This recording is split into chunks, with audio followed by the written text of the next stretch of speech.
دیکھ لو آپ, کبوتر میں بچے کا باپ بھی مل کے پالتا ہے اور ماں بھی مل کے پالتی ہے, پورے 12 گھنٹے کی ڈیوٹی ہوتی ہے. کیونکہ اگر کبوتری کی ذمہ داری ہوتی 24 گھنٹے تو نے انڈوں پہ بیٹھنا ہے, تو کھاتی پیتی کہاں سے وہ, اس کو مرغی تو ایک دفعہ کھا کے گزارا کر لے گی, کبوتری میں ایسا نہیں ہے. اللہ نے ذمہ داری لگا دی, بھائی اس کا جو ہسبینڈ ہے 12 گھنٹے تو انڈوں پہ بیٹھے گا. اب اس کو انسلٹ محسوس ہوتی ہے کہ یار میں آدمی ہوں کہ مجھے انڈوں پہ بٹھایا جا رہا ہے, لیکن وہ اپنی بے عزتی برداشت کر لیتا ہے کہ بھائی نسل بڑھانی ہے, نسل ختم نہ ہو جائے, تو 12 گھنٹے وہ بیٹھے گا, 12 گھنٹے اس کی مادہ بیٹھے گی. کبوتر کی بات چل نکلی ہے تو جنرل نالج کے لیے ایک بات بتاتا چلوں. اگر کبوتری مر جائے نا, کبوتری مر جائے تو کبوتر پھر بھی اپنے بچوں کو پالتا ہے, اور وہ شادی نہیں کرتا, کسی کبوتری کو قریب نہیں آنے دیتا. وہ نہیں کرتا, وہ پالتا ہے کہ جب تک بڑے ہو کے نکل نہیں جاتے. لیکن کبوتر اگر مر جائے نا, تو کبوتروں کو, دوسرے کبوتروں کو جب پتہ چلتا ہے نا یہ فیمیل بیوہ ہو گئی ہے اور اس کا ہسبینڈ مارکیٹ سے شارٹ, تو وہ اس کبوتری کو چھوڑتے نہیں ہیں.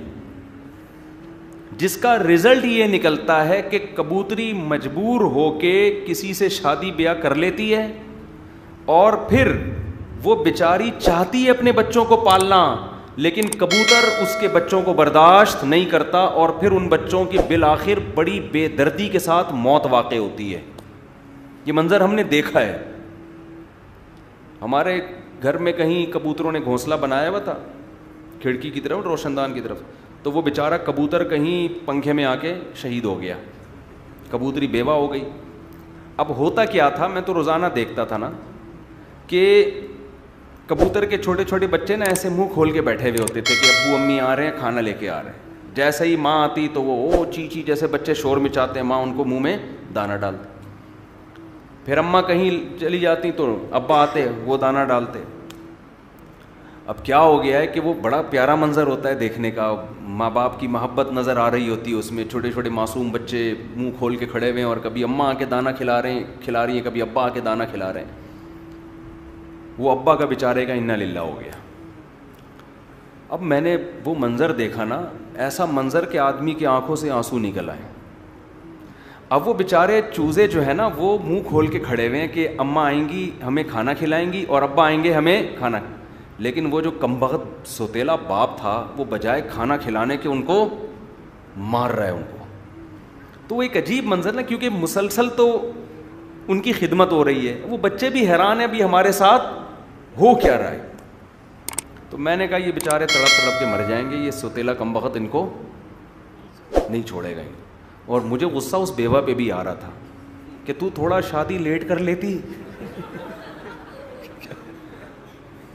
یا کوئی شریف کبوتر تلاش کر لیتی جو تیرے بچوں کو بھی پال لیتا. وہ تو جانور ہے نا, انسانوں کو اس پہ قیاس نہیں کیا جا سکتا.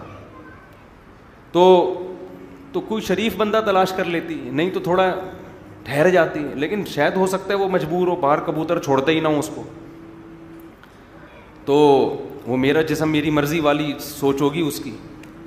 تو بہرحال ہم نے کیا کیا, ان کبوتر کے بچوں کو میں نے ذبح کر دیا. اس لیے ذبح کر دیا کہ میں نے کہا بیچارے تڑپ تڑپ کے مریں گے بھوکے پیاسے, اور وہ وہاں کے ٹارچر کرتا رہے گا یہ سوتیلا کھڑوس جو ہے نا. تو اس لیے بہتر ہے ان کو ذبح کر دو. اب پتہ نہیں ذبح کر کے کھا گئے یا پھینک دیا, کیا کیا یہ مجھے یاد نہیں ہے, کیونکہ آپ کو تجسس ہوگا کیا کیا ذبح کر کے کیا کیا.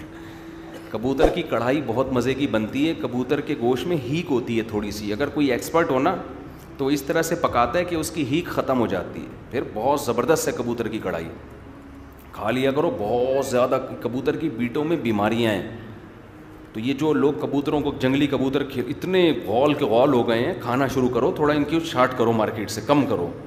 ہر جگہ بیٹیں پھیلا رہے ہیں. دیکھو جانور کی بھی خدمت پر ثواب ملتا ہے, لیکن پہلے کون ہے؟ انسان ہے.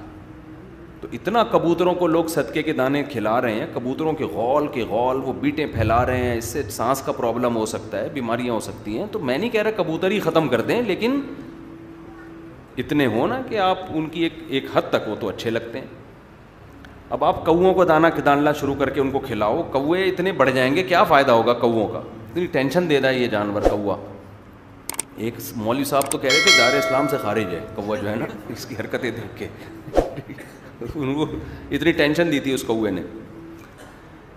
تو جو اصل بات میں عرض کر رہا تھا اس کی طرف دوبارہ آ کے بس بیان کو لے کے چلتا ہوں کہ یہ تمام چیزیں, وہ مرغی جو ہے اپنے چوزوں کے لیے, معصوم چوزوں کے لیے اپنے سے طاقتور سے لڑ رہی ہے. بھائی یہ نیچرل نہیں ہے, نیچر کی بیوٹی نہیں ہے, یہ بنانے والے کا کمال ہے. جس کو جو چاہا اس نے سکھا دیا. احسن کل شیء خلقہ ثم ہدا. موسیٰ علیہ السلام نے کہا تھا کہ میرا رب وہ ہے جس نے ہر چیز کو بہترین انداز سے بنایا اور اس کو اس کی نیچر پہ دھکا دے دیا, دھکا دے کے چلا دیا. چل بھائی, کہتے ہیں نا کوئی جان آ رہا ہوگا دھکا دے کے چل بھائی بس میں چڑھ, صحیح ہے نا. جانور چاہے نہ چاہے اس کو اللہ نے دھکا دے کے چلا دی. اب جیسے مرغی کے 24 بچے نکل آئے, وہ یہ نہیں کہتی اتنے سارے بچے کون پالے گا بھائی, 2-4 پڑوسیوں کی مرغی کو دے دو. اس کو قدرت نے دھکا دے دیا ہے, جتنے بھی ہوں سارے تیرے ہیں, ایک ایک بچے کے لیے وہ لڑے گی اور مایوس بھی نہیں ہوتی. بلی نے ایک ایک بچے کو کھانا شروع کر دیا, اس کے روزانہ ایک بچہ کھا رہی ہے. اب یہ نہیں کہ غم لے کے بیٹھ جائے کہ یہ باقی بھی کیا کروں, ان کو بھی مار دو. جیسے انسانوں میں ہوتا ہے نا, ایک بچہ مر گیا, مائیں رو رہی ہوتی ہیں, تو یہ کم وقت دوسرے کو بھی نہیں دیکھا جا رہا مجھ سے, تو کیوں زندہ ہے, اس طرح کی باتیں کر رہی ہوتی ہیں.